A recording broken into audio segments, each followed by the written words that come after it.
Dan told me yesterday he would want to be here, but he'll be late getting here because of work. So we'll just go ahead and jump right into it with what we have and ask Chief Jenkins if he give his report. Yes, sir. Thank you, Mr. Mayor, Council. Thank you for allowing me to give you an update from your police department tonight. A couple of calls for service that we had. You can see one where we responded up to the shopping center for a disorder in progress. We got there, 2 women had been in an altercation. One had gotten beat up pretty good. Officer Wood ended up arresting one of the other party, took her to the magistrate's office, charged her with assault and battery. That case is going to trial. You can see where one of the officers was doing some extra patrols down at the boat landing and come across an individual that's known. Warrant was on file for him. He was taken into custody and looks like we found some more fentanyl, heroin, or whatever it was on him. So we're waiting for some lab results to come back before that individual gets charged on that case. Community engagements. We had our pastors council meeting up at the Presbyterian Church. You can see our auxiliary officers' hours for the month. Officer Ball, he was pretty much tied up with Boy Scouts this past month, so didn't have an opportunity to put in as many hours with us. Excuse me, Chief. Yes, What are we ma'am. doing? And I don't know if this is the right report, but then for trunk or treat, are we doing anything in town and do we make preparations for that? I have already. Okay, So October 31st, a Tuesday, I'm sure that the town will be doing their annual Halloween event. yeah, and I ask because usually the churches do something, right? Haven't heard anything from the churches yet. Huh, But I did talk with Nancy Gill last week, and she said it was still going on. People were gonna still be down here. I know we'll set up our little thing down at the police department. I've got a couple of additional officers coming in that night just to help with traffic and get pedestrians across the street down here at the intersection, and to call for service if we have any. okay. But I Javier, think do we'll be you- okay. I'm sorry. Javier, do you know of anything with the businesses or what's going on? I'm not sure, I haven't talked to Chamber about it, in my capacity as part of last year, I was involved. So I don't remember what previous comments. It might be good to reach out and just, so that everybody knows. I don't know what kind of crowd we'll get. Last year it was a lot. Yeah, exactly. Usually every year it's a lot. So, Lions Club will be participating as far as I know. We have a meeting tomorrow night. good. Mayor, were you all down at the farmer's market last year? We usually sat right outside the door here. Yeah. Okay. Got it. Yeah, so I'm just surprised I haven't seen any information about it or heard anything. So I started asking around. My wife was asking me. Yeah. We went to Sam's and bought all of our trick or treat candy for the police department Sunday, so we'll be Okay. prepared. We're ready Awesome. as the public safety end of it for the police department. We're set. I've got staff. And do you hand out things, like I know you go to the schools and stuff, do you hand out other things besides candy, like the badges or, something like that for the kids? Yeah, Just out of curiosity. we do. Last year, Jack, what did we hand out last year? Trick or treat bags, stickers, flashlight, pencils. Okay. But I've been a little bit more conservative this year on spending money to get those things. I mean, we have the police badges, Mhm. but the candies my wife and I buy Yeah. and donate. But I've been a little more conservative on buying the extra The stuff, swag. just to kind of see where we're at. And my contact, my vendor, she's been calling me and asking. I was like, no, just wait until after the first of the year. I'm not sure where my budget's gonna be right now. Really, we're that tight? I think there was just some uncertainties about when these grants are gonna come in. Spending that amount of money that we did, Well, how much did we spend last year? for swag, Yeah, for the kids. say probably $1,500, $2,000. Yeah, that's too bad. It's a lot of money. I know it is, but it's, you know, it's the kids. It's like the Boys and Girls Club. It's really an integral part of the community. It's such a joyful time for kids. Yeah. We handed a lot of our stuff out when we did the kickball event over at the Boys and Girls Club in the summertime. Mhm. And I'm not being critical at all. I understand. I'm I'm just watching the pennies right now. Yeah. We can get through this grant period and we can get some of the reimbursements back. So Yeah, I'm just not gonna spend a lot of that money on the swag. no, that's smart. We have enough. As you can see here, we were authorized and approved for the last of the 1401.85 out of that $10,000 grant. I believe Javier says that we've either gotten the money or anticipate getting the money. So that'll close out that grant. I did all of the quarterly reports to close that grant out. That's an equipment grant, so we're done with that one. I was notified on the 27th that the police department in the town did receive this year's 599 grant funds, and it was $16,220 for us this year, which is a little bit of an increase from last year. That's nothing to sneeze at. That's Mhm. good. What's that earmark for? Well, it typically, it comes into the town, it's really designated for police department's equipment, Oh, but, you know, we use it for equipment, but it'll come into the to the town and it'll just go into the public safety's budget. okay, good. And it helps kind of augment equipment and things like that through the police department. Mhm. Okay. Let's see.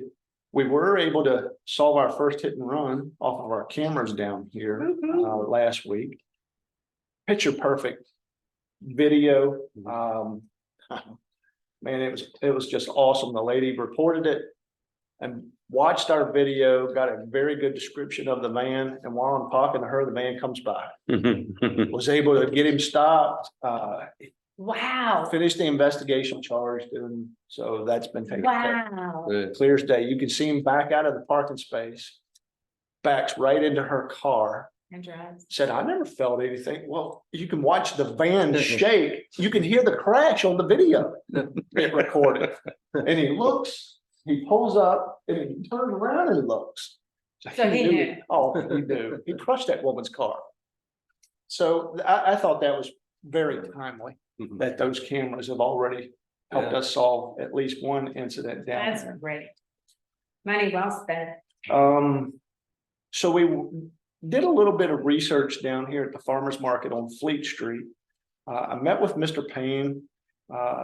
He was down there one day. And we started to work with Jack some on trying to pull up the GIS maps. There were some pictures that I had taken of the parking lot. And I've included them on the monthly update for you all. Mhm. But Fleet Street, as you can see, comes down Harrison. And right before you get into that parking lot where it turns to Fleet Street, there's a in-state maintenance sign there. And as you make the right-hand turn onto Fleet Street, you will see one of the GIS maps ends right there where the opening to the pet grooming company. Right when that Yeah. parking lot starts, Right. that's where Fleet Street ends. Right. The other one is the other GIS map, and it actually shows It goes all the way through. where it goes all the way through. And if you'll turn back to page 4, I took some pictures. Ms. Morris, I know you had talked about parking spaces over there where that dumpster and stuff were not Right. marked. Right. Well, the parking spaces are marked on that side of the road, but as you can see, Fleet Street would come in and then it would kind of come up and it would just jet right between where the two buildings, between the tavern and the, what is it?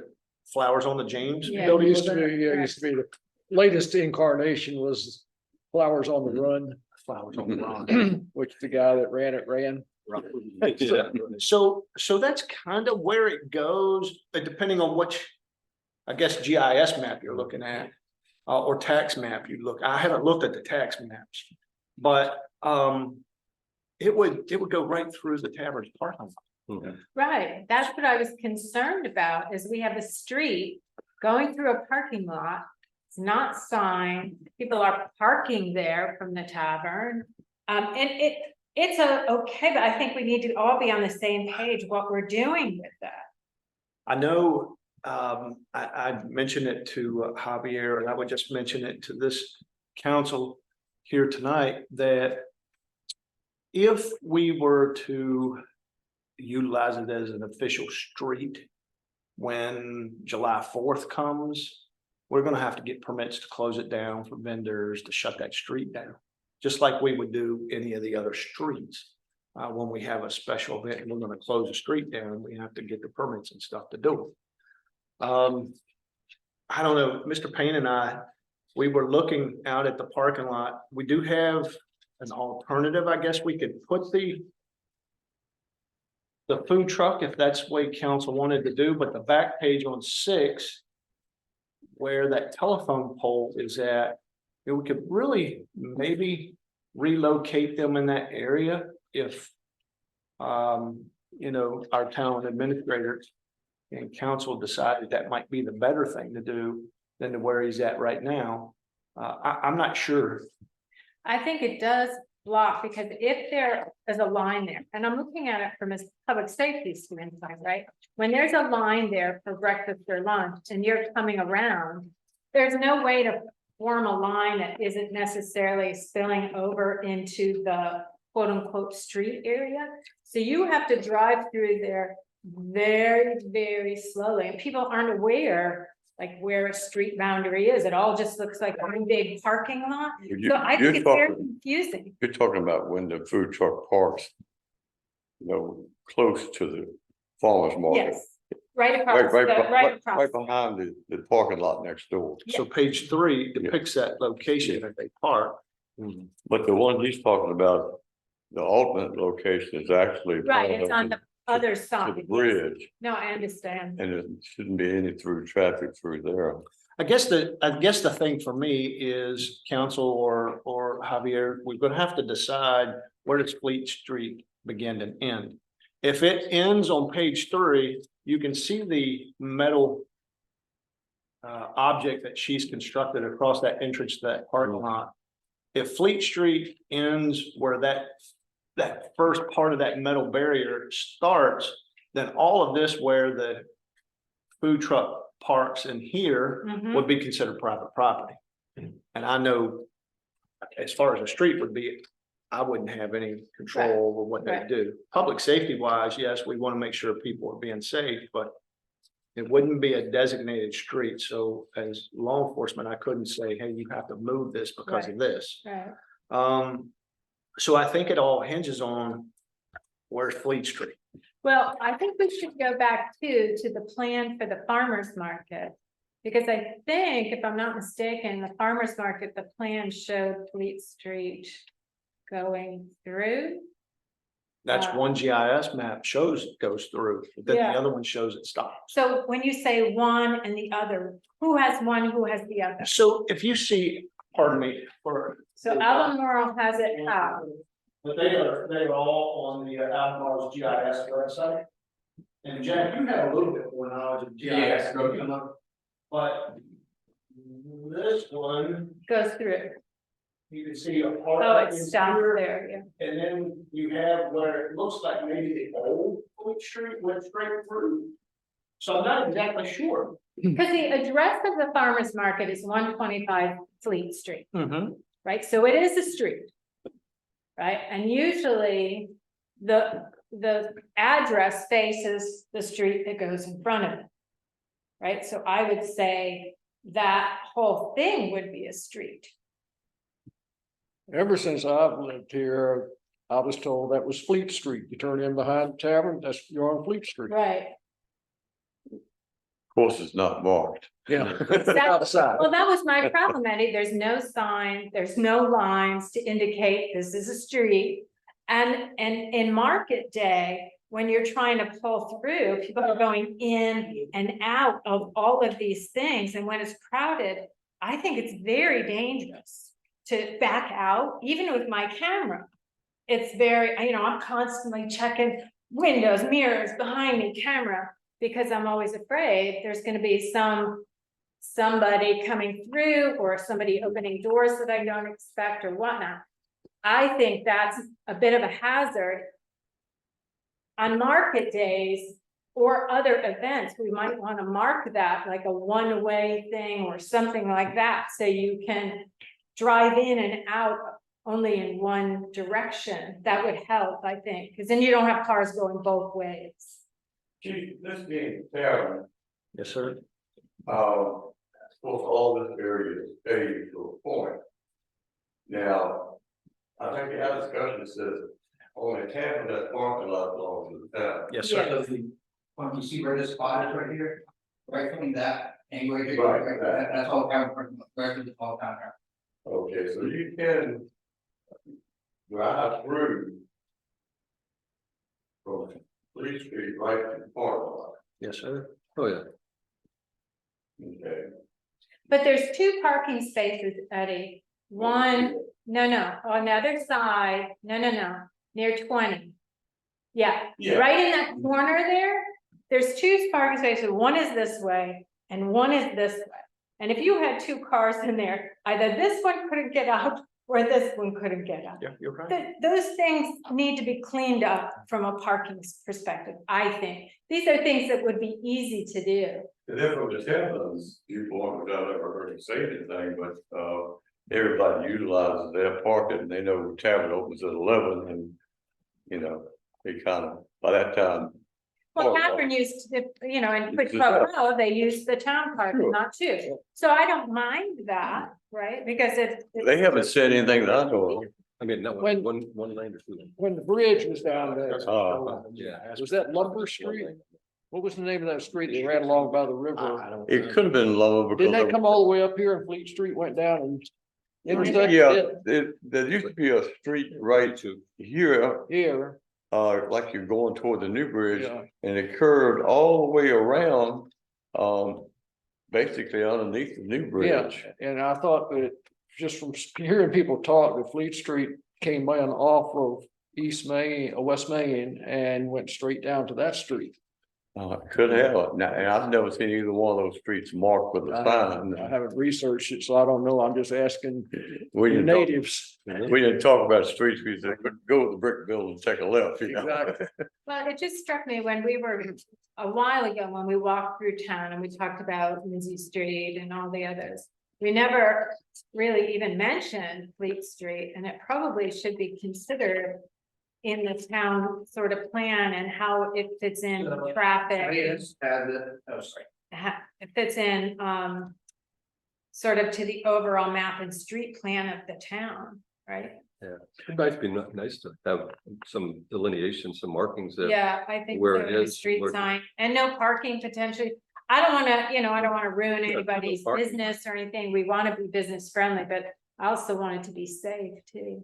I wonder if it's one lane or two lane, and the other thing I wonder if, does a tavern know that that's? I mean, they need to be notified that this is a public street. And that is a problem with the one-way or two-way bill, Yeah. because you've got cars coming in and Oh, out yeah. there. And that street is not that I wide. know, I think, For two. Exactly, and so you're must be doing true. this little zigzag dance if you have to be coming out and somebody pulls into Fleet Street. I'm sorry, Jack, did you have a Yeah, point? the county road list has public, Fleet Street, private Fleet Street, private Fleet Street goes first. We're still The on, other one is the county GIS. we're talking. So who owns the private? Talking about. when you Between turn you and in down the tavern on James, that's technically I don't Fleet think they Street. own that. looks like two lane. There's Valley there, tavern on James. I don't know how it's all Fleet Street. designated. Yeah. I think my recommendation before It's we dangerous because the started lady with the red. painting lines, Yeah, it's okay. doing any of that stuff, Is this the? that maybe we do a little bit more homework to Yes. figure out Good idea.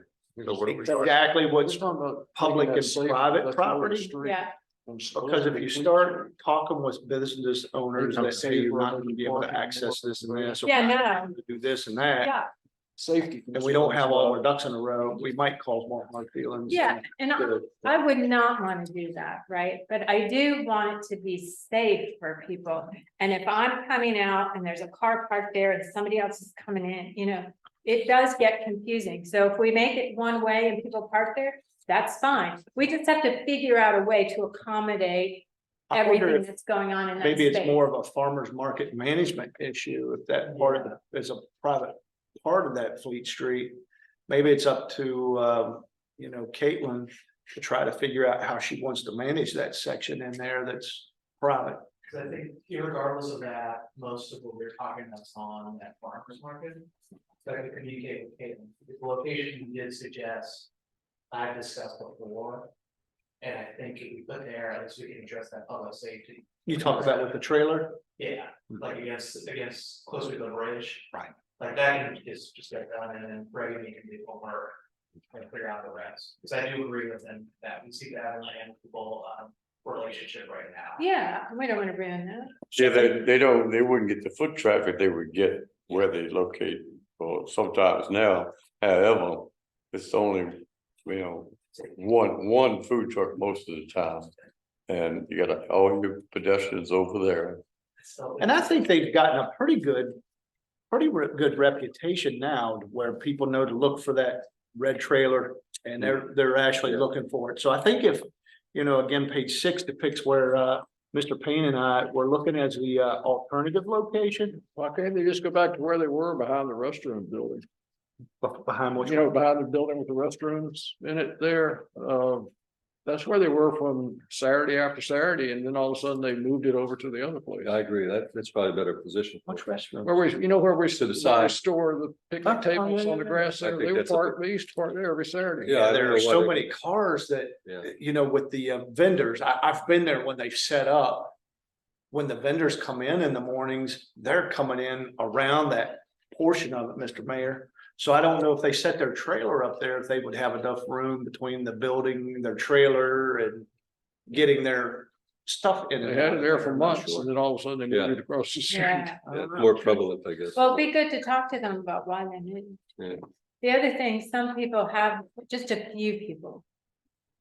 You know, few, have mentioned that. The vendors taking up.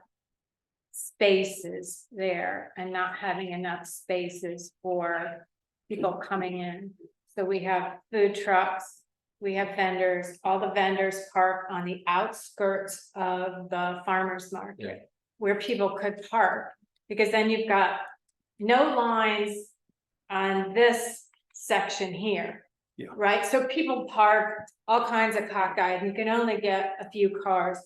On that corner down here, where the two spots come together, you basically have one spot, you park in one spot or the other spot. So that's not really, you know, that's a decrease in parking too. I did say that, you know, when I used to do like art shows or craft shows, they would have a loading zone and then you would have to move your car away from the area.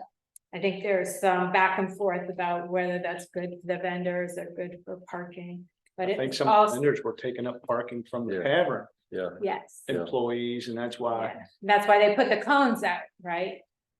Yes, so. I think that was a compromise between Caitlin and, you know, the tavern management, so their employees that come in at, you know, 11 o'clock had the opportunity to park and. You know, the customers for the farmer's market were taking, or vendors were taking the parking spaces, so. Right, I don't know, but that's what we were able to come up with thus far. thank you for following up on that. it might be good to have a map of that whole tavern area, so we know exactly where it is.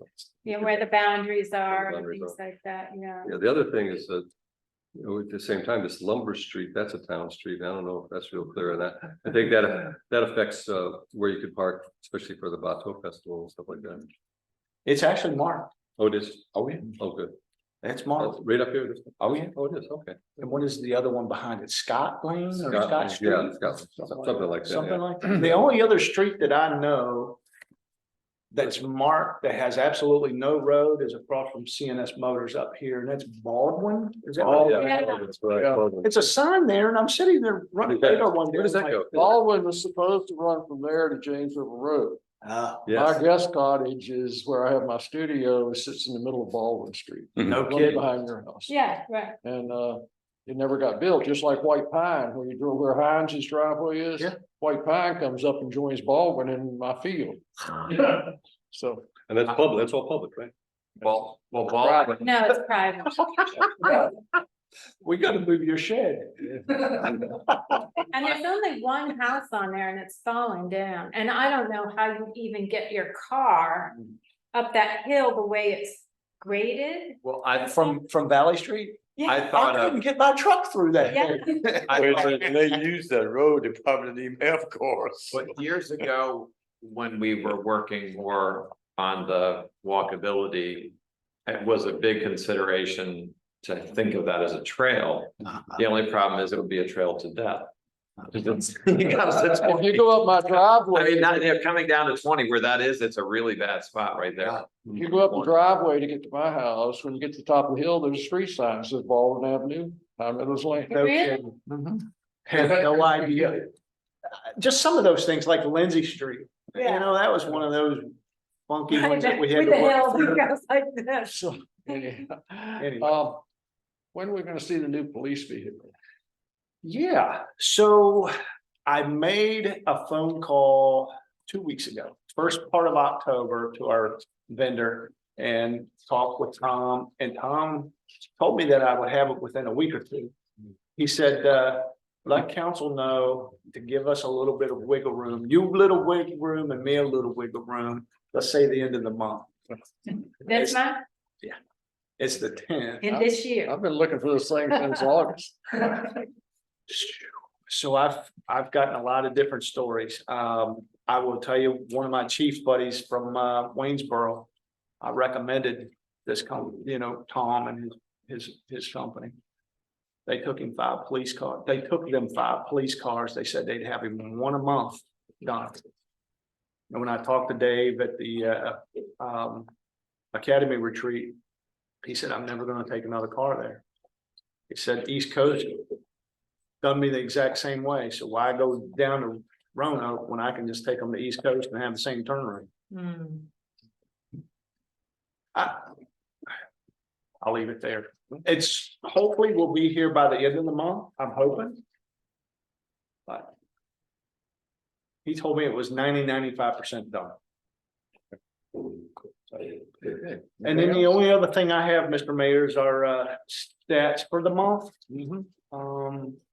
Again, the town police department's handling, right at 73% of the calls for service in the town. And the county is handling right at about 27% of the calls for service. Calls for service are probably up a little bit compared to last year. But I will do a little bit of research with the reports that I have, and I'll try to do that comparison for you, Ms. Morris. We had talked about extra patrols once before. You can see extra patrols are one of our biggest ones besides traffic stops and some of the others. But arrests, I think we've had 47 custodial arrests this year so far. Tickets and warnings, you can see what those are. And then the number of calls that we're assisting the county with. So Does it ever go the other way where the county calls the Scottsville police to help there? Does calls for service to help them out? us, Yeah, do you help them? we help them all the time. So that's would be good information, know what Oh, we it's help on them there. out. Oh, you do have it on there? That's a 92, isn't it? That's a mutual aid. That's a mutual aid. So- Okay, so we, they handle 27%, but we handle some of theirs too, Yeah. a small percentage probably. But the ones that they handle, I believe, chief, or when you all have an off-duty, area. So it was like 2 o'clock to 6 o'clock, something like that in the morning. And so that's where the majority of mutual calls. That's So good. Okay, good. if we got somebody, we handle it, but if we Yeah. don't, that's when that ball comes in. But Yeah. yes, Mr. Bill, you can see where we handled. What for the county calls outside of the Oh, town. okay, there, okay. So those numbers Oh, are right there for the wow. entire year. So we. So it's not just for Albemarle, but Yeah. Fluvanna County from time to time, or Buckingham will Oh, need some assistance great. over there, but the majority of it's southern Albemarle that we Yeah, help them with. that's great. that this order was in Fluvanna County that I handled the other day, Hmm, you know. But, so we're staying pretty busy. not Staying bad. pretty busy. Oh, any Thank you, Mayor. questions for the chief? Yep. Appreciate all you do. Yes, sir. Thank you. Absolutely. Yeah, you do. I'll be real quick with the chamber report. We had board meeting last week. We primarily talked about holiday happenings. There'll be a holiday farmers market, and then we're working on the Christmas tree lighting with the town and getting Santa there on the fire truck and all that good stuff. And then Scan will probably have another holiday market type deal, like an art show and sale downstairs here. All that's coming together right now. That's what we're primarily doing with the chamber. And Dan, what's Dan's name with the puts out the directory, Kern. Scottsville, Dan Kern. Yeah, he's started today or started this week working on next year's. So if you know anybody that has business and doesn't advertise in our area guide, put them in touch with Dan. Did we ever determine if we were gonna have that Scottsville parade? I've not really heard much more about it. We haven't in chamber heard any much more about it either. So The Scottsville parade? it was just a little short parade. A couple of years ago, the churches got together and did a 6 or 8 car parade Oh, down Valley Street. Christmas parade. Christmas parade. okay. And it was nice, you know, and it was, but it's a lot of trouble for a 5-minute parade. A lot of work. Yeah. So we're just kind of, maybe if we don't talk about it, it won't happen. So anyhow, we had a ribbon cutting at the Muddy Paws Winery, which is over in Buckingham. Those folks, real nice, the voices, they're members of our chamber, they're a member of Buckingham Chamber. So we had about 20 people over there Friday afternoon for their official opening. And you know, they're not a vineyard. They get their wine in from somewhere else. And then they have a nice little facility there where you can sit inside or outside. And Where is it? if you go down, go across the bridge about 3 miles to where Sam Spangler's place is, Mhm. turn on Rock Island Road. Okay. Go all the way down to the end to Yeah. White Rock. Is it White Rock? Yeah. Right, and before you get to that big dip, Yep, it's right there on the right. interesting, okay. Yeah, Javier was there and like to say some of our friends from Buckingham were there and we just, it was a nice little get together. I don't see Mr. Bissett, so no ARB report, but I will tell you that met with Aaron, Javier and I met with Aaron Root the other day. They do have a vacancy on the ARB and they they have one application for that spot. They're going to decide to use the month of October to gather as many applications as might come in. Then at their first meeting in November, they'll review the applications and talk about the people and then make a recommendation to the council. Okay. So that will be coming up maybe next month, maybe not. See how it goes. Okay. I can provide 2 quick ones also. We just approved a sign permit for 162 Scottsville Center for Catador Mexican Oh, restaurant. yeah. So they completed at least their sign permit for us in the shopping center. Relatively straightforward, commercial, When are they opening? soonish. I don't have the exact date. This month? No. I think they still have some hoops to jump through, but they've avoided one of ours. Okay, good. And then beyond that, what we covered previously. I think that is the only voting action, other than ARB appointed Josh Peck as their vice chair. Since Austin Kutcher, who was the vacancy, was their vice chair, just some administrative work on this. Planning Commission, Mr. Britzkin. The planning commission meeting, we spent time reviewing with Lincoln an update on where we are on the overall process, from the surveys to meetings. Maybe some of y'all been in some of the meetings that have been for the comprehensive plan, talk through what we've done in the past, there's a little bit of a scheduling discussion about the upcoming meetings. And then there was a little bit of questioning about the approval that we did for Kevin's property. One of the questions I didn't recall exactly, and Javier, I don't think we remembered exactly, what did we say would happen if he didn't do? Like it didn't work out and he had to finish, what we said that he would have to pull them or what? Yes. He would remove them. He would remove them. That's what I recall. Is that correct? If everybody's. Well, I'm not sure, but what I understand, special use goes with the land, so it's. But it's 5 years, right? Right, Sure. we still gotta buy, but I mean, if he sells the land, I think they still could use. That's, isn't that true? If he sell the land tomorrow, somebody who bought the land can still use that special use because it goes with the land, but you're right, 5 years, I think it's 5 years. Is that what you were asking? Yes, I was trying to clarify. because that's okay. I wasn't sure how we weren't sure when we were talking in the meeting. Yeah, during the meeting, slipped our mind, so I went back and looked at the video. So you had a motion to approve 3 units, and then it was discussed during discussion. About moving that unit. So this goes back to something from last week. From what I can tell, we've never really had an issue with tourist lodging come up in 5 years.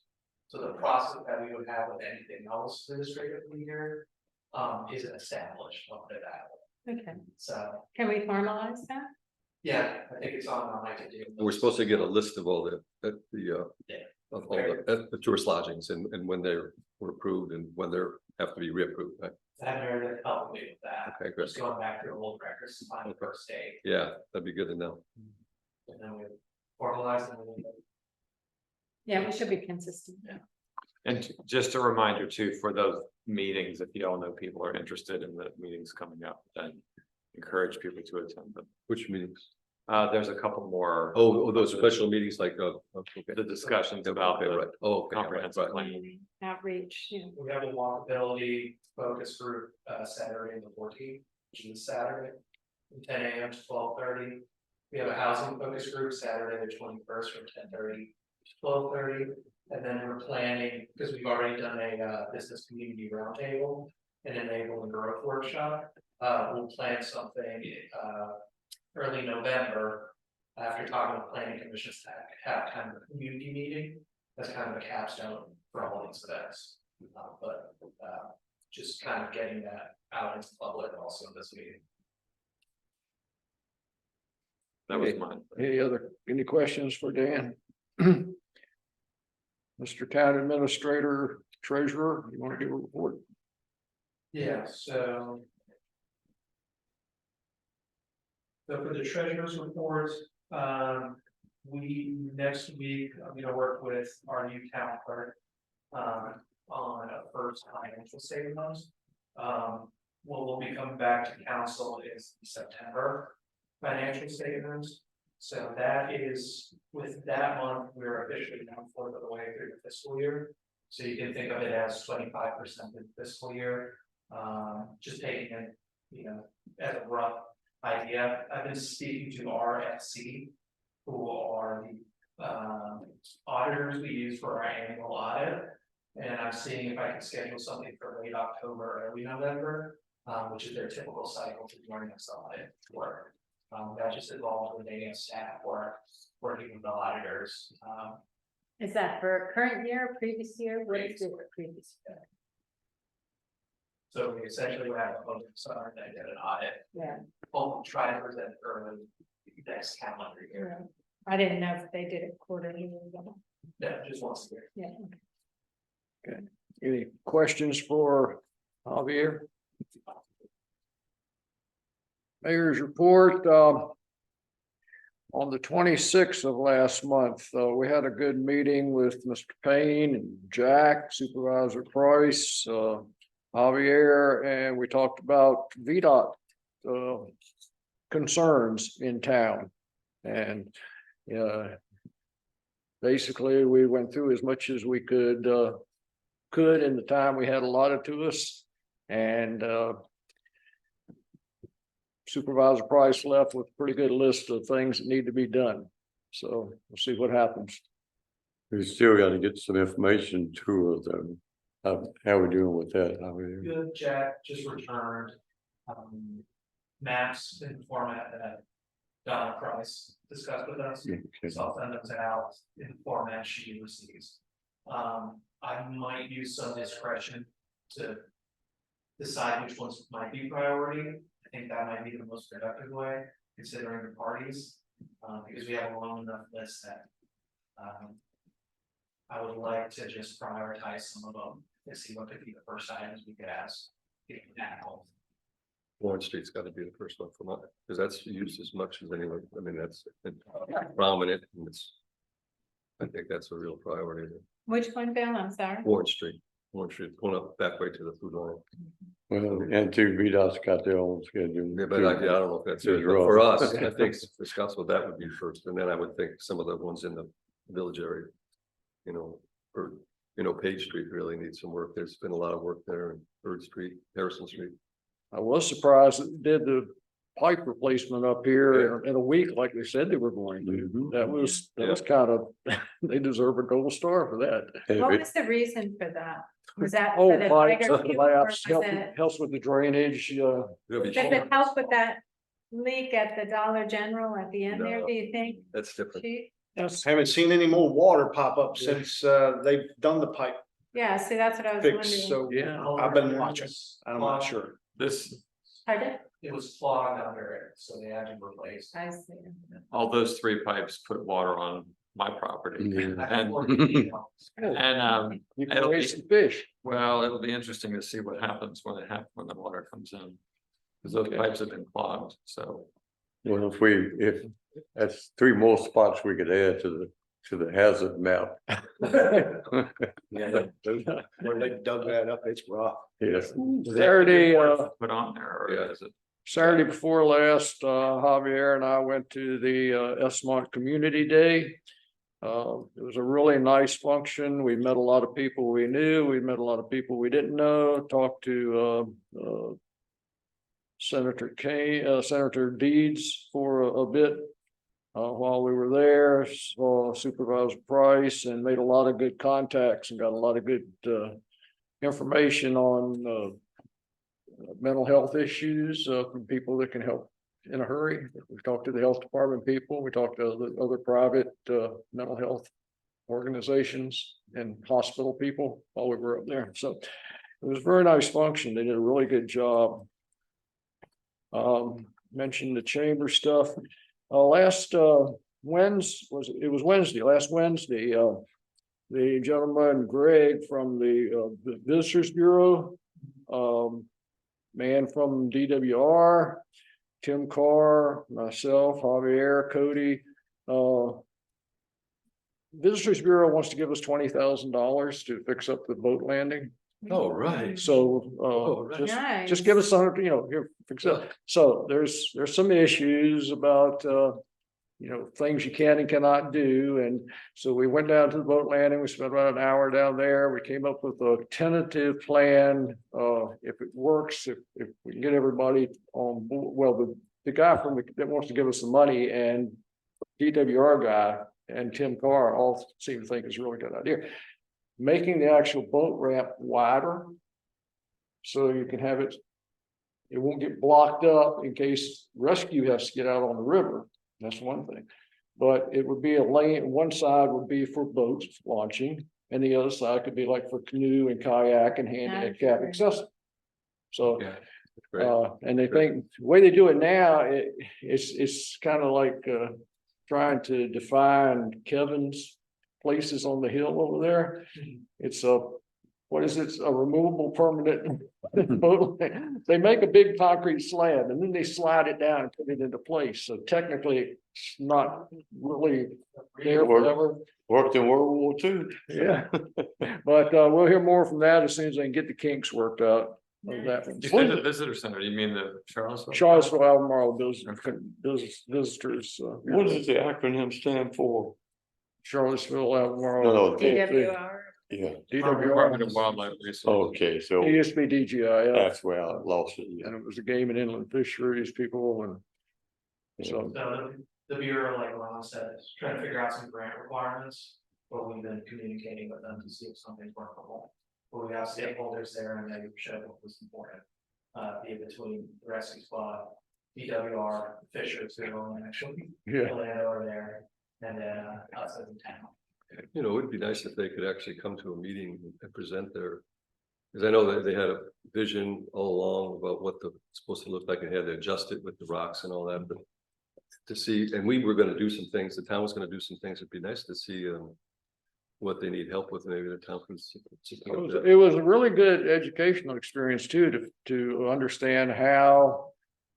That area floods when the river gets high and how after it floods, all the stuff Yeah. it brings up stays there and doesn't wash back out into the Yeah. river, and then the parking lot has to be cleaned, and. It's just, Yeah. you know. They did a good job. The way the hydraulics of the water coming around the bend like that pushes everything this way. So, but it was very informative, and they'll get back to us as soon as they can figure out how to make this thing work. So that was all I had to report. Mr. Mayor, just a comment, if I recall, I had been to a meeting like that before. There's kind of somebody in the region who goes to all the different ramps and cleans them after storms, but it's kind of at that his, same guy. it's his discretion. Our guy. But he kind of goes around and it's kind of goes, whichever one is the He worst. said or he has whatever. 70 places that he's responsible. Wow. Brad Moyer's his name. That's okay, we met him before. Good yeah. dude. Yeah. Mr. Bowling said he did not think he'd be with us tonight, and I haven't heard any different. He's got to go to New York tomorrow, is it? Or sometime he's got some kind of deal up there. He has a week, Yeah, he's gonna try to be with us next week, so. so I talked to him today and. So then I'll turn it over to Javier to make any report that the town administrator may wish to do. Yeah, so cleaning up and repainting the office continues. We repaired a little bit of the packet of large Chesterfield, which was the worst repair. And earlier this year, we replaced the side railings. And then we discussed with Will Smith, who runs the Bateau Festival, for some advice on the Bateau, on the boat. He was unable to give us a good quality boat, but he gave us some advice on what to do on Lord Chesterfield for the moment. So we with labor, were able to put in a floor on the rigging of the boat to increase a little bit of safety with that, especially when kids decide to jump in. Beyond that, as you guys know, new clerk started last month, assisting primarily wrapping up the calendar month, helping me catch up with bookkeeping, being accounts receivable, accounts payable, and then is currently learning about our budget and delving into the responsibilities of the clerk aspect. Has also been helping me with work on HR requirements on board. So onboarding continues. Beyond that, we had an electrician to come in, fix one of the canal basin lights. From what they're telling us, it's a mystery issue on the sensor. And then for the farmer's market, we just adjusted the timer. For town administrator, I think that's. What about is there any discussion on the water fountain down there? Have you ever gotten anywhere with that? I can put that on to do. Because hasn't been worked for years, and I think if we're not gonna use it, take it out of there. I mean, it's just, but I think it could be fixed All right. or replaced. Am I correct in saying that the new town clerk is now located in the old DMV office? Yeah. Give a little bit more room. Once if somebody comes up the stairs, she can jump up and help them. That's a They great don't idea. have to stand at the Be nice. counter waiting to wondering what's going on, if anybody Yeah. hears the bill. So it kind of. A little bit of a safeguard on the office too, I think. Somebody's approaching. Yeah. So any questions for the town administrator? And we'll move to item number 3 and turn the discussion over to Ms. Marsh. Okay, we'll try to move through this fairly rapidly. You have in front of you some budget projections. I was looking at, and up on the screen, we were talking about the current economic environment and how pressures are continuing to affect people's budgets, personal and businesses, in a negative way. and what challenges that might pose for us as a town in the future. So if you look at inflation rates right now, they're increasing. Mortgage rates are up near 8%. I saw statistics, 43% of young people are living with parents because they can't afford housing. And these pressures are real. And so you can find, when you Google search, as I did for the slide that's on the screen, any major news source will have some kind of questions about where the economy is heading in the future. So I thought, we talked about at one time about potential revenue sources, but I thought I'd back it up. And instead of talking about that right now, I thought I'd talk about possible scenarios for what this might mean for our budget in the future, just to get us all on the same page. And that's what you'll have here in front of you. So if you could go to the next slide. Yeah. So you see in column 1 here, and you'll have to read it off of your sheets, but this is just to help us focus on which column we're talking about. This is our current baseline. So this is pulled from the budget sheet that that was presented to us and approved for 23-24. So there's no questions on these numbers. This is where we are. We have the revenues of 755,000, the expenditures at 743, with an 11,000 surplus, if you will. Okay, that was what was projected for this year. So what Javier and I did, we in column 2, so you can go to the next one. Column 2, I'm calling this adjusted baseline for next year. So we went through each line item in the budget sheet and looked at where we think there might be additional increases because of gas prices, because of additional capital expenditures. Those line items aren't reflected here, but Javier does have that information in his, at least in pencil, on his version, as well as I do. But basically, if you think about our computers need to be replaced, gas prices will go up. Those things are projected in the line items, and you see the new totals here. Okay, so that's assuming there's no new line items in the budget, but just that there will be some projected increases in some of the line items. So we go from a revenue of 755 to 760 projected, and expenditures increase from 101 to 109. Do you see that? Tracking? Does it make sense? So if that scenario turns out to be true, then we would be looking at a $17,000 shortfall. Without additional revenue, that would mean we'd have to start making cuts. Now, the cuts right now, well, the budget right now is largely an operational budget. There's very little capital expenditures in there. So that means we're going to be eating into our operational budget if we can't think of additional revenue. So I took it a little step further. If we could go to the next column. Thank you, Javier. So I reached out to Tiger Fuel because one of you mentioned, well, does that include the projections from Tiger Fuel? So I got a projection from Tiger Fuel, but there's no breakout.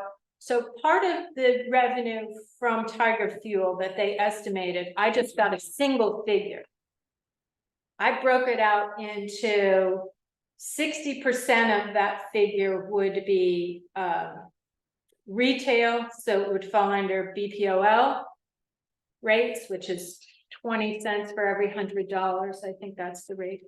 And the 40% would be meals tax. So that would come from their food service there. So I built those projections in.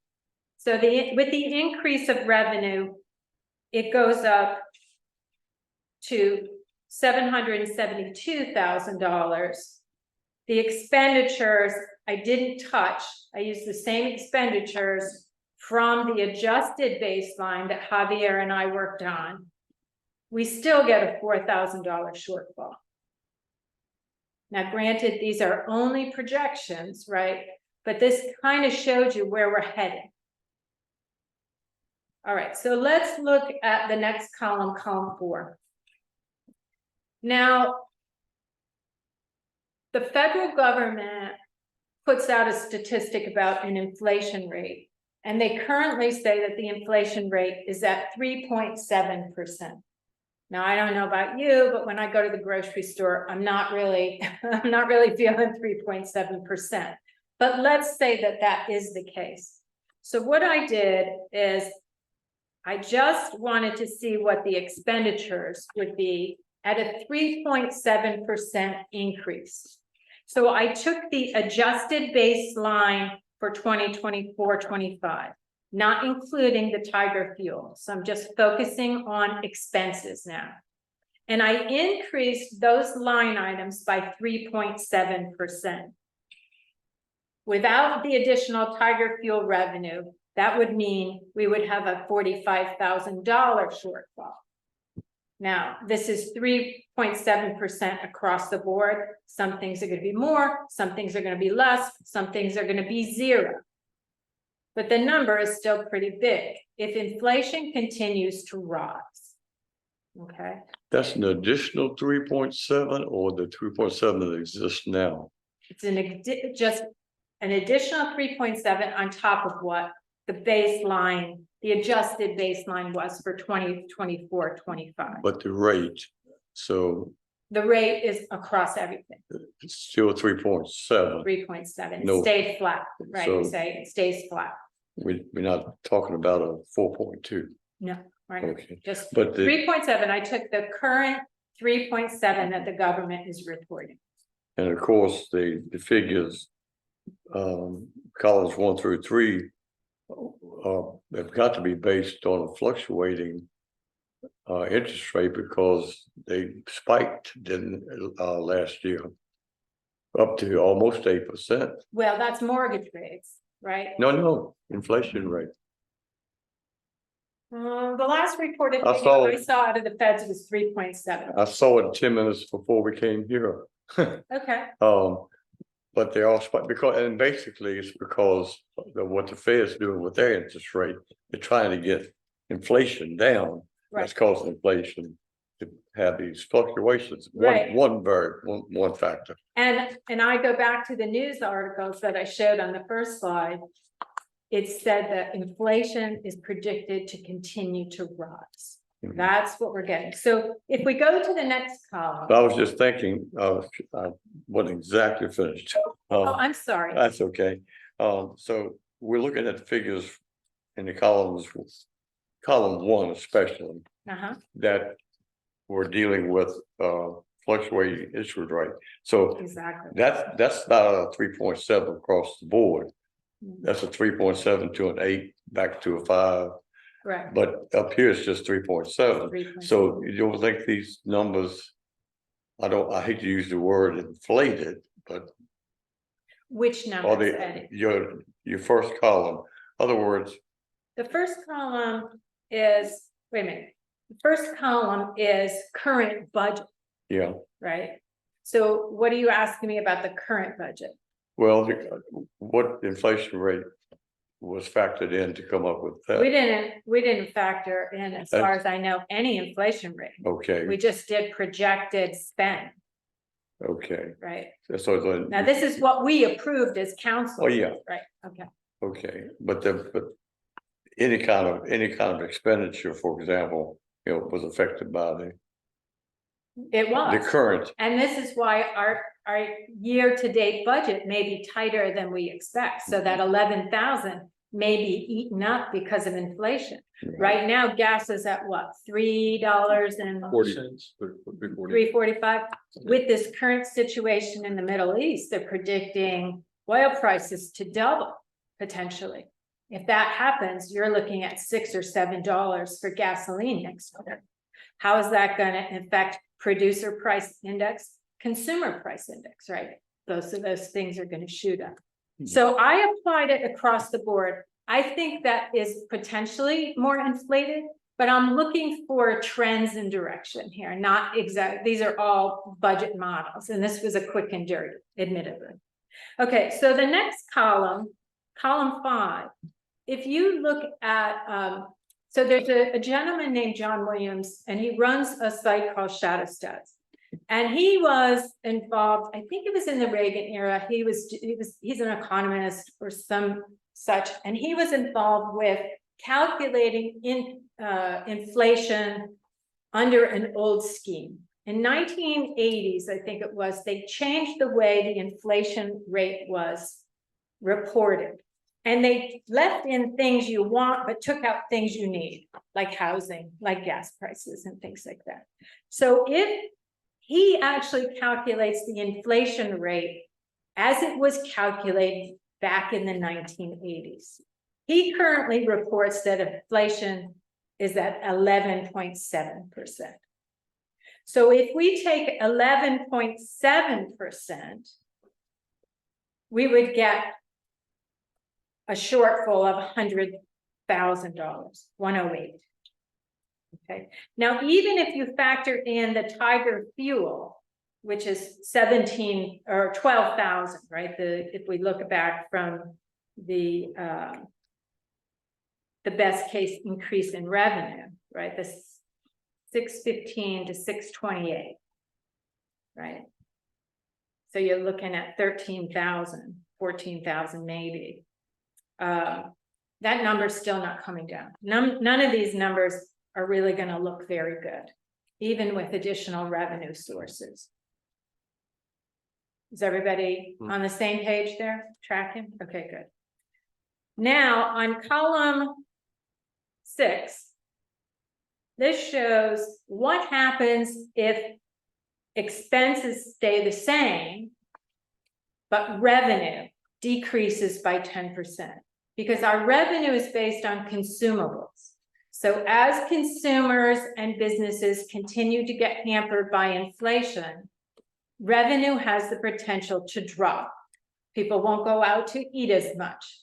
People won't spend as much money on retail. And some people I talk to are already doing that. They're not planning their yearly vacation this year because they don't have the extra money to do that, right? So this is just an additional scenario where expenditures stay the same, revenue decreases by, say, even 10%. At 10%, with the same numbers, we'd be looking at a very big shortfall, 93,000.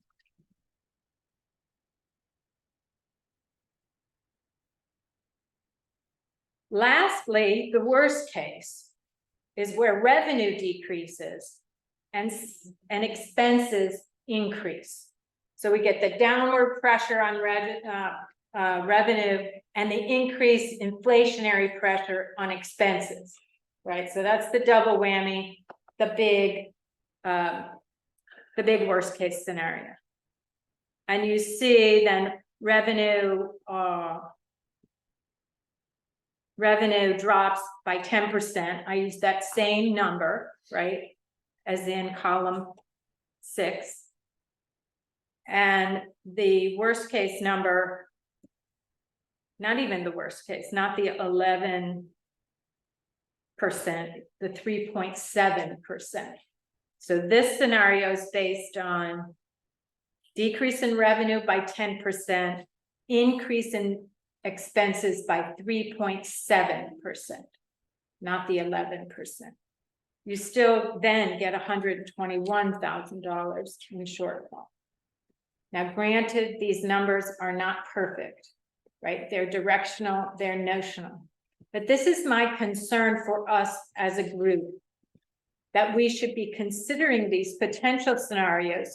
Should some of this come to fruition, what our plan is for fiscal stability for the town. Does that make sense? So I thought I'd put this in front of you all to say, this is my concern. And then next session in November, I would like to talk and have a discussion about potential and additional revenue sources. Right, where we can start to look at where we might generate additional revenue, especially in the event of these inflationary pressures. The one thing I would say, when you look, I was looking at the inflation. Going back 30 or 40 years, the last 3 years have been the highest inflation rate since 2009. And prior to that, it goes back to 79, 80, 81. Right. Combined inflation over the last 3 years is like 15%.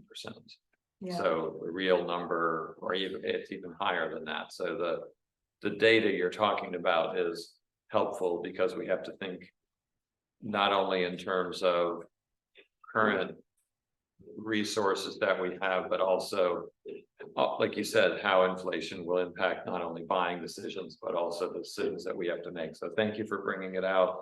We as a company, what company I work for, World Strides, have just had a fun experience of raising a lot of prices. So it's, and so has everybody else out there in the business world. It's a reality that we have. And like Costco's gonna raise its membership costs for the first time in like 15 years. It's like $5 or something like that. I think it's more than that, but they said they can no longer sustain.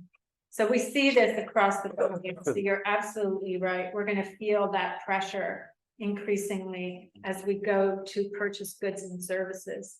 So Javier, with the new Mexican restaurant opening up, how much additional revenue and food sales do you project that might bring in? Didn't factor that in yet. Oh, people love their Mexican food. Yeah, but still. Yes, exactly. So for example, I did the math, we used only 2% increase, because the issue is that as much as we sometimes benefit from the inflation, also eats on the other side. Right. And then there's that tricky factor that Eileen addressed also, what if consumption trends also change also? So there's a little bit there. And with a new restaurant, we don't know if that'll be new revenue or if it will be offset from Other places, right? Exactly. Any other projected new businesses coming into the town that you foresee? Nothing as big as what we've recently had. Gotcha. I know that we're always trying to fill up shop fronts. And I know that the shopping center is trying to fill up space there. There is another angle to this that I will mention this just because it's helpful to think. And so all the data you just said was really helpful. 3 years ago, when we ran into that lovely virus that pretty much stopped the world, and there were many different responses to it, the last 3 or 4 months or 5 months, there's a fair amount of COVID out there. Hit my family pretty good, hit lots of other people, and I mentioned it only to say that we are still in a time period where it's out there, but we respond very differently to it. And not trying to minimize it, because we are in a different place. But on the upside of it is, we are actively engaging, people are traveling, people are doing things. I mean, I do see a mask here or there, or various things when people are, it's fine that people do their responses in different ways. But what I'm trying to say is, if you go back and project on these same numbers when we had, I think it was 5.6% 2 years ago, 8% last year, and then 3.3% this year in terms of inflation. The responses of people coming out of COVID has been helpful for our businesses. It's been helpful for business, for travel, and I'm sure your business, Chief, has improved, or you see more people out there, and maybe less family stress. I don't know. I don't know, is it worse or is it the same? I mean, we humans, we have problems either way, but I guess all I would say, that the fact that we are past the pandemic, at least where we were in the earth, where it was before, is a positive thing, because economic activity is happening, people are doing things, and businesses are able to move forward, even though there's a fair amount of COVID out there. We're just in a different place than we were some years ago. So all I'm trying to say is, that's also a factor of like in our business, people expect us to be able to have everything together, and it's not together because businesses are still struggling to get staff, or supply chains are still affected, and travel still, you know, the cost of travel is up. So it's tricky. On the one hand, people want to have their cake and eat it too, so to speak. So we as a town are not immune to that, and I thank you for bringing it up. And there are a lot of things to think about. How do we get into revenue issues for next year? And we certainly hope that the Easter Bunny leaves us a few big eggs from new businesses in town. Ms. Morris, I know the police department this past year has, in the last 22 months, 22 months, we've brought in about, what we were talking the other day, just over $100,000 in grant funds for the department, for equipment, vehicles and stuff. I'm worried, and I know Eddie and I were talking, how do we fund that next police car? Which, you know, if it was $70,000 this time, I don't know what it's gonna be the next time. You know, the auto strike, everything factors into availability of cars. Supply chain, price of cars, availability of grant money. Javier and I have been talking. You know, we could realistically get by 2 more years with the one vehicle that I drive. But after that, so you wait 2 budget cycles. So we're gonna pass this. We pass this cycle, plan for the next cycle, but we might have to skip 2 cycles. So that puts us out 3 years on getting a new one. How do we fund something like that? And Eddie, were you able to ever determine anything from the ag folks on any alternatives for us? Talked to USDA, and they suggested, you know, looking at state funding. State funding. But of course, Javier brought this to our attention that the median income had gone up That's right. from the 2 census, 2010 and 2020. And that changes our grant profile. Well, it puts us, you know, in a higher bracket. Yes. Although in Albemarle County, the median income in the last 2 years has come down. That's not reflected in that. And another thing, it kind of gets me, nothing I can do about it, but the 2020 census, the day I was talking about, that was a COVID year. People weren't knocking on the doors. They advertised, for people to go around, all of a sudden they stopped. And you had the option of, a computer or mail in. And it wasn't mandatory. So a lot of people, probably didn't do it. I think it's a skewed census. I don't think it reflects our population in Scottsville, probably one thing, and the median income. Well, it may be that too, as a possibility, the demographics in town are changing. We don't know that. And that's a possibility. I don't know, Eddie, honestly, but yeah, I think whatever it is, our grant ability, our ability to get grants may be at risk. And we need to, that's one of our biggest sources of revenue, certainly for you, Chief. So we need to figure out how we're going to deal with this. Now, we may, if you can hold off on a car, let's say for 2 years, we may budget for half of that vehicle each of those 2 years. So by the time we need one, we actually have it. But the reality of this, my fear is that we might have to start making more operational cuts. And we already cut to the bone through this last cycle. So we have to be very circumspect and very prepared for potentially a tough few years. Now, if this doesn't happen, great, right? But our mindset, I feel, needs to be in that zone so that there's no surprises for us, because it'll impact the community. Yeah. Okay. Any other questions on this? Well, looking at expenditures, I just wondered, I'm just looking at these off the cuff really quickly. It's the first 2 items.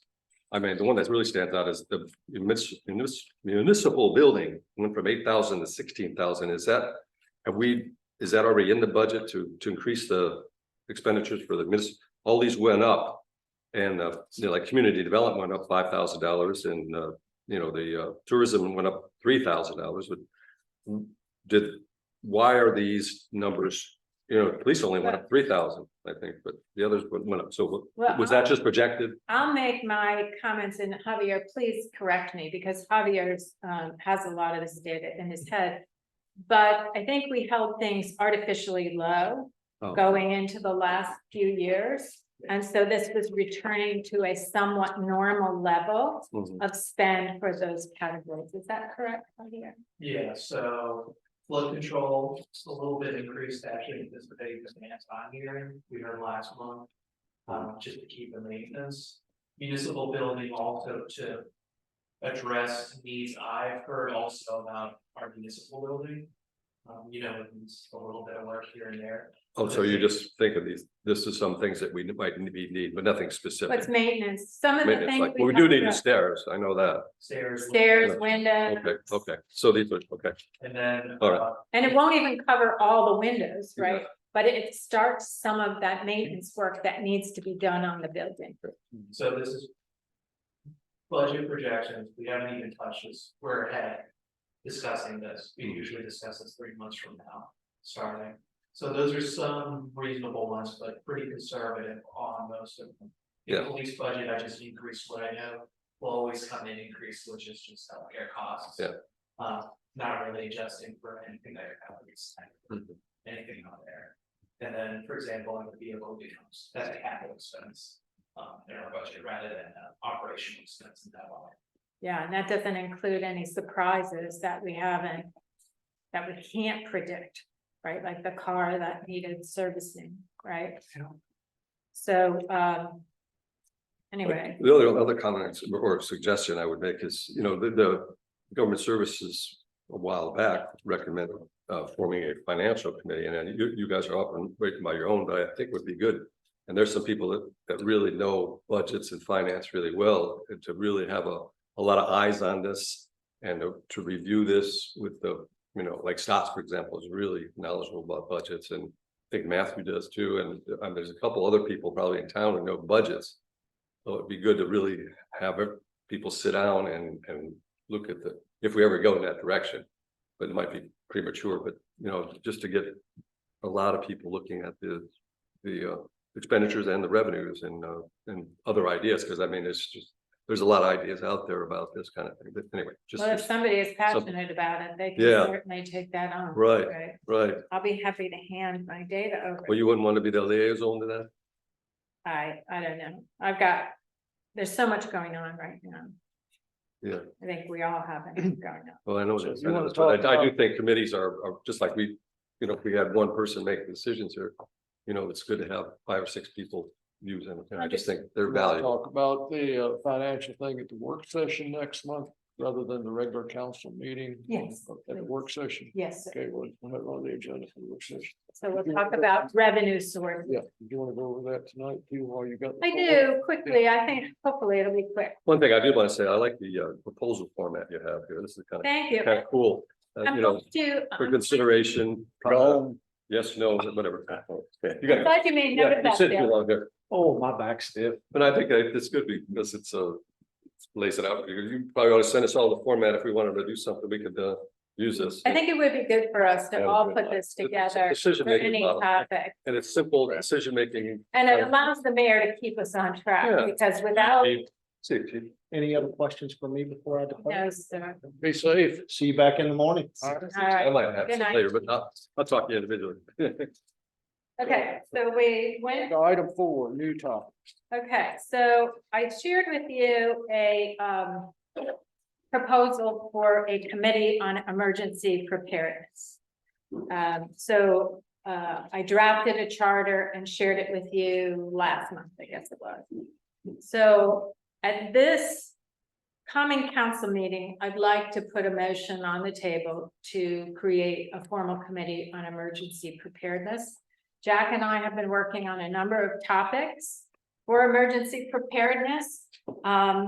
There have been, remarks that the council needs more visibility into some of this stuff, whatnot. I think this is a good way to do it. It also would give us a way to potentially apply for more grants because it's part of an official town committee. So So I'd like to put a motion on the floor at next week's meeting to approve that. And then Jack and I can work through it formally, make it part of the reporting structure. We can report out to the council. The council will have increased visibility. There'll be increased transparency into the work that's going on currently. And you'd be the liaison for this committee too? Yes. So that one you'll be, but not the financial. Well, okay. So what's, what's the vision and mission for this committee? I hate using those words because you see them on We every, have, we have an Yeah. emergency plan in place for Scottsville. for Scottsville. Okay, But a lot of that is not being communicated, right? So what, if you look down here at the highlights, Eddie, in my mind, the committee has 3 high-level objectives. To promote the concept of emergency preparedness with businesses, residents, and the community at large. To assess and make better Scottsville's preparedness state, and to make recommendations to this council on future preparedness needs. So those are the high-level objectives. Jack has put together a list of projects, some which are in flight, some which haven't even started. But I'd like to formalize the work. And I talked to Chief Jenkins to make sure that there was no conflict with public safety from his standpoint. He said, no, he thought it was fine to operate independently. There's no direct relationship because we are not taking anything directly as a responsibility from a public safety standpoint.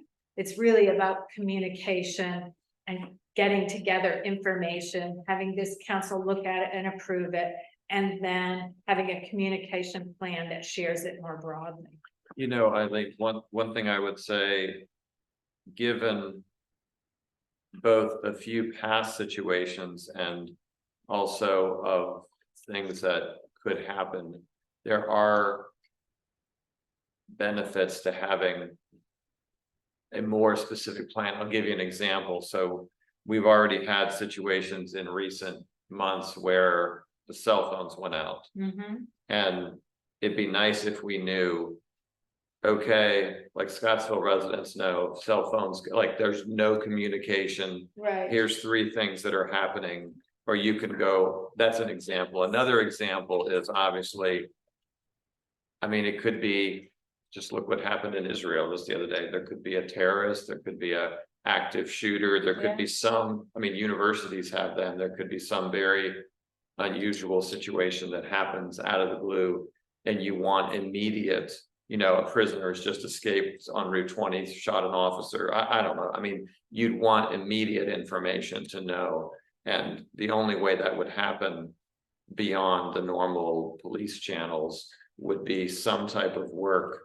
And then obviously there's the impending weather issues. There's the issue, you can go down a list of the floods or tornado or whatever it is that could happen. So all I would say is, I'm not sure the right structure or exactly how the committee would work, but I will say finding ways to bring together, the safety that's already here that Councilor Payne's a part of, or I don't know how to do it, but I think that part of it is a good idea. Well, and I think that's why the committee's work would come through here, right? So that Chief Jenkins and others can get full visibility. But you think about the fire that happened across the street, that could have been a lot worse.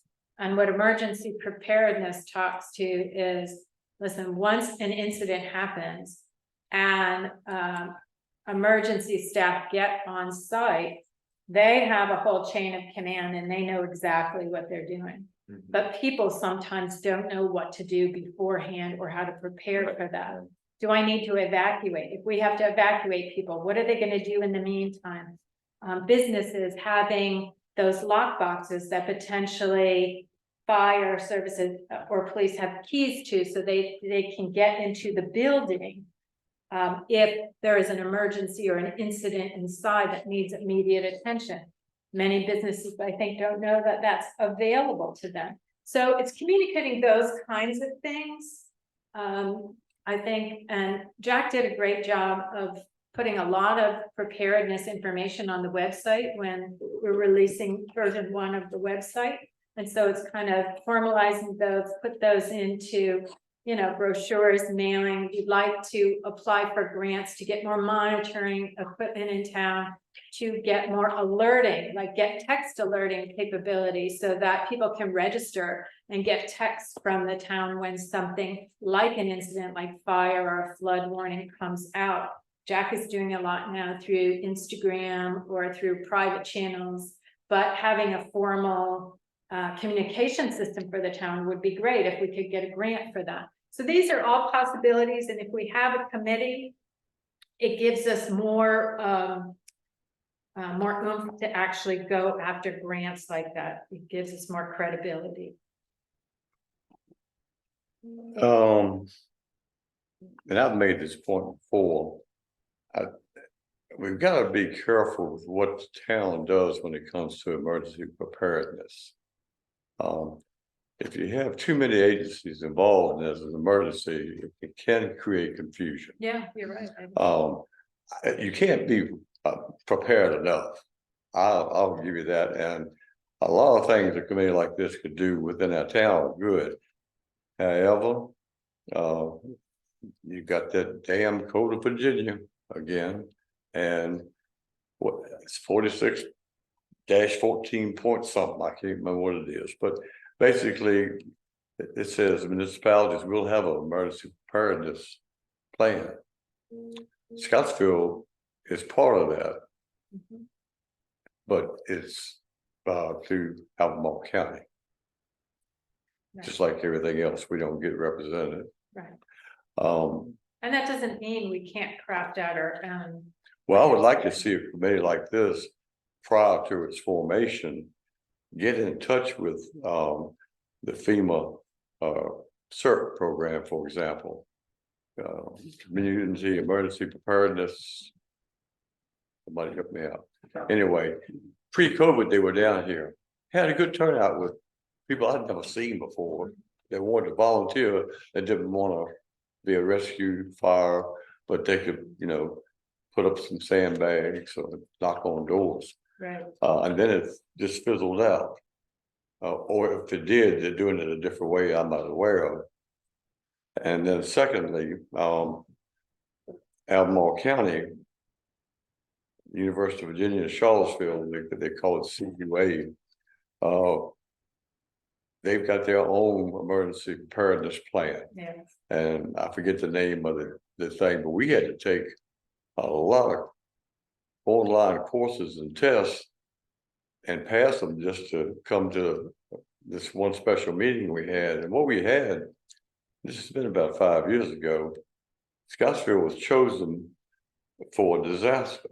I may have told you all about this, but they were chosen to be a disaster scene for a train derailment with hazardous material. And they're And that's a real scenario, right? You've oh, seen it. well, yeah, look at East Ohio. Palestine. And there's 1,000 of those derailments that happen in this country every year. But we planted a derailment right about the flew out Albemarle County line. That's where this fictitious train derailed.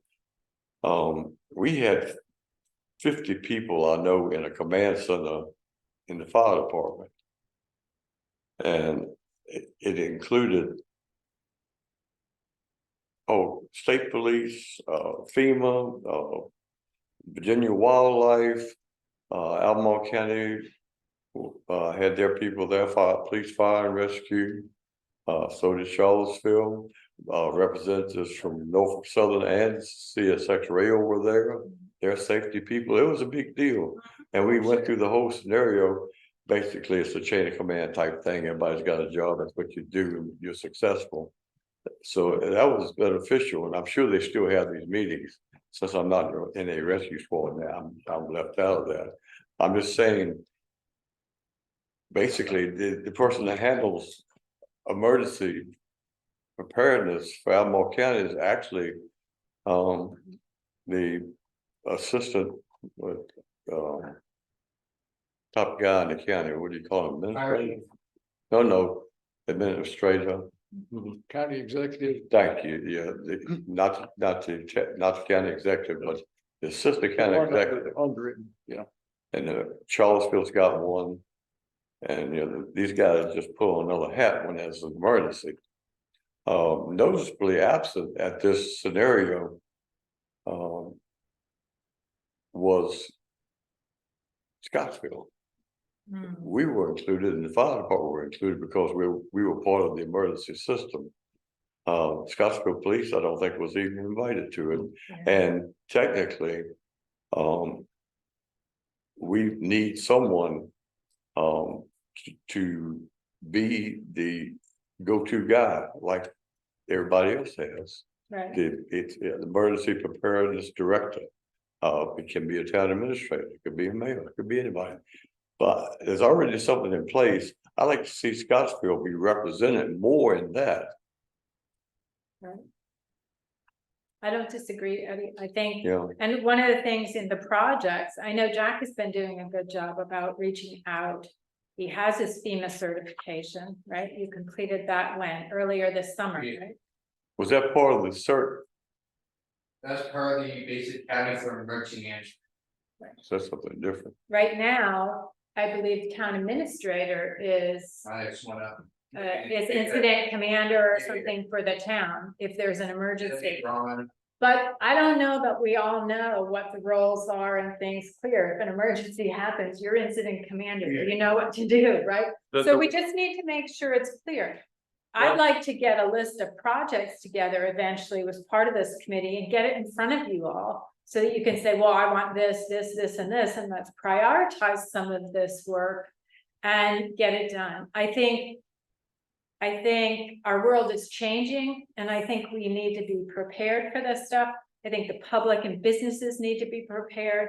And basically I'm asking to formalize it and for your support. I think one thing I was gonna say, just going back to this, and again, I'm using your situation to bring this up. I can't remember when it was maybe 5 years ago or so. We had a very large hurricane that ended up drenching North Carolina. it was 2016. It might have been 2016, I can't remember what year it was, but it looked like it was coming this way. And we had meetings. And there were several meetings and eventually it didn't come this way. The reason I mention it is, okay, you lived here your whole life. I've only lived here the last 23 years. And in the last 23 years, I think the water's only got up 22 feet.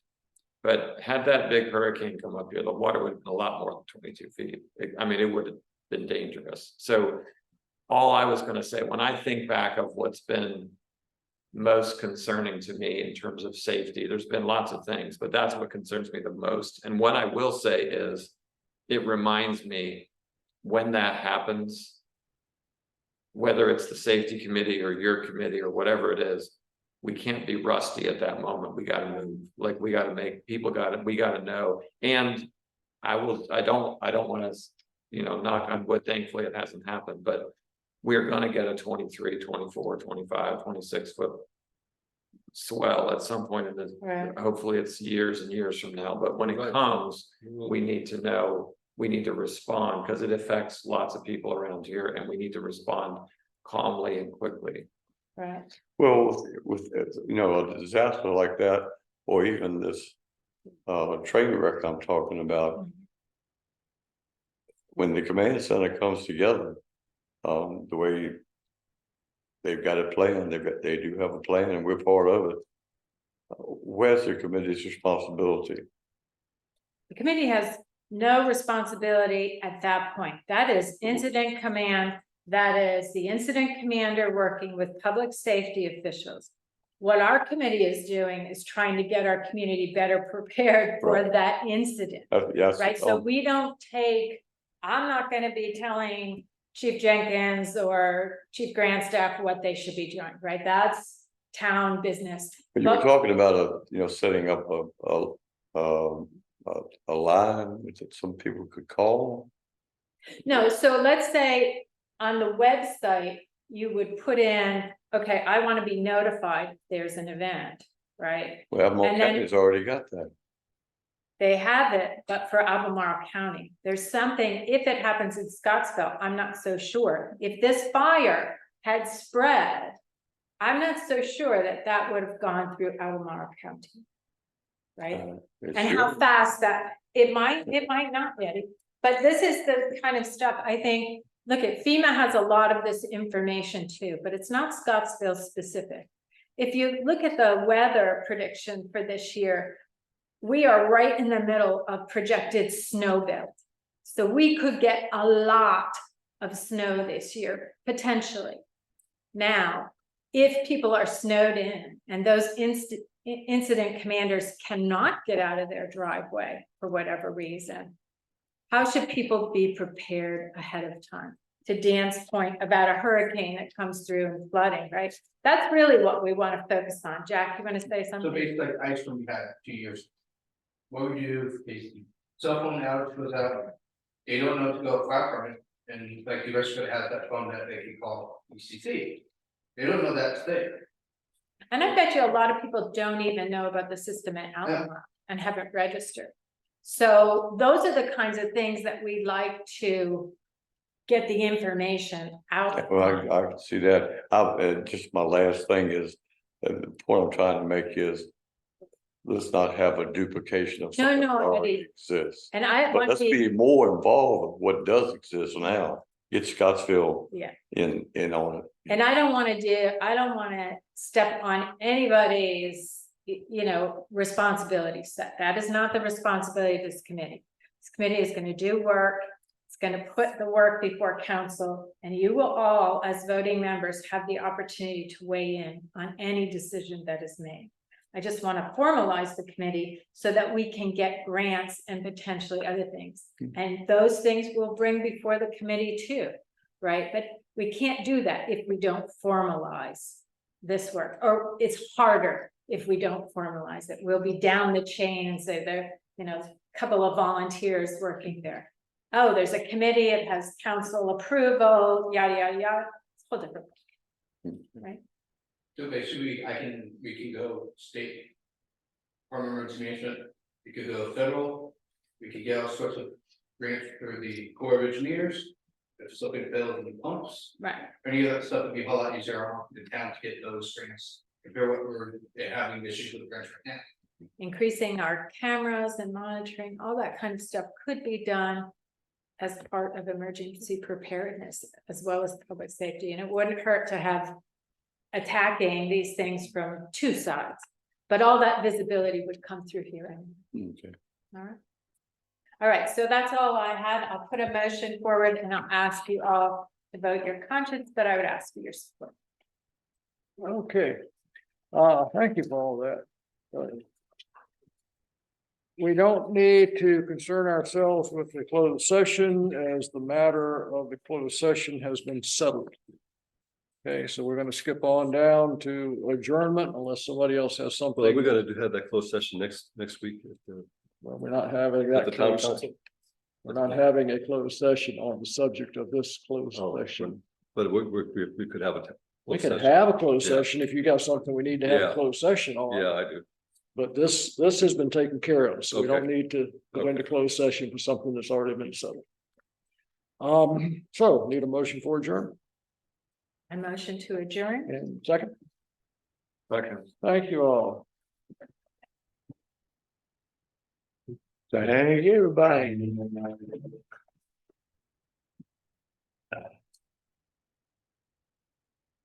Oh, remember Dr. Strangelove, don't let your hand.